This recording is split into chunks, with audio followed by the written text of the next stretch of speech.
Hi, this is Nahid. I'd like to talk to you a little bit about why we use observation logs so much at Aspire.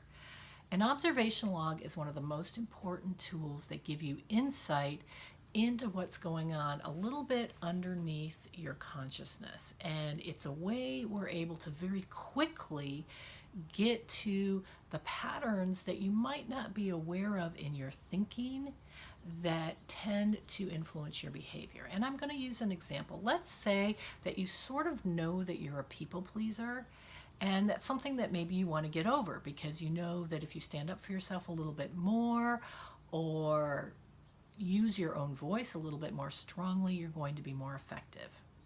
However, you're not often aware of how and when you're people pleasing, and sometimes you get really exhausted trying to think about it. So what we have you do is an observation log as soon as we suspect that people pleasing is a pattern of behavior that maybe you want to take a look at. And what I'll usually do is have you focus on one particular thing, so in this case people pleasing, and what we do is have you remember 10 to 20 moments, so 15 is sort of our goal that we try to get to, when you found yourself in a people-pleasing situation. And I actually like to get some examples of when you actually succumbed and did something that maybe you didn't really want to in the name of pleasing somebody else, and maybe sometimes when you said no, so that you can get a comparison. And then the way our observation looks is it's usually 5 columns that looks something like this. So the first column is the situation. So let's say people pleasing, we'll just keep using that as an example. Let's say I had a friend who asked me to a party that I didn't really want to go to, then that would be the situation. And then my thoughts would be my sort of internal dialogue about whether I should go, and if I say no, how she's going to feel or how that's going to affect our friendship. And then in the feelings column, I want to be very aware of what I'm feeling. Maybe there's a resentment there, but also an anxiety because I care so much about the relationship, but a resentment because I really don't want to do what I'm being asked. And then we talk about, what did I actually do? Did I say yes? And did I go to the party? Or did I hedge a little bit? Or do I say, well, let me look into it. Did I make up a lie so that I could get out of the party? So that's what you want to write, what you actually did, and then what happened as a result.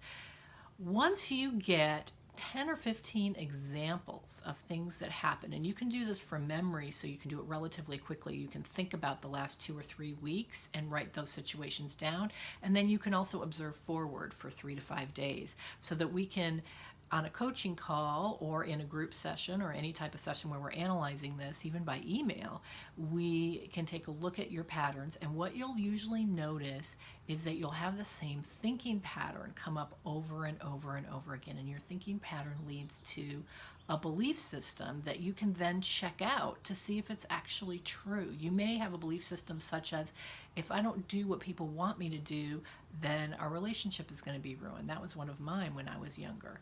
And I actually found out when I did an observation log that people got more irritated with me when I did what I thought they wanted me to do than when actually I spoke up for myself. And that was a real revelation, and it helped me turn things around because it made me less anxious about telling people what I thought and what I cared about.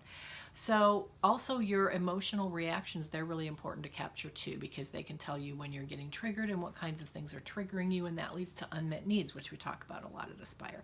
So the observation log is a really important tool that accelerates your personal growth. It accelerates your process of getting to a place where you're more effective.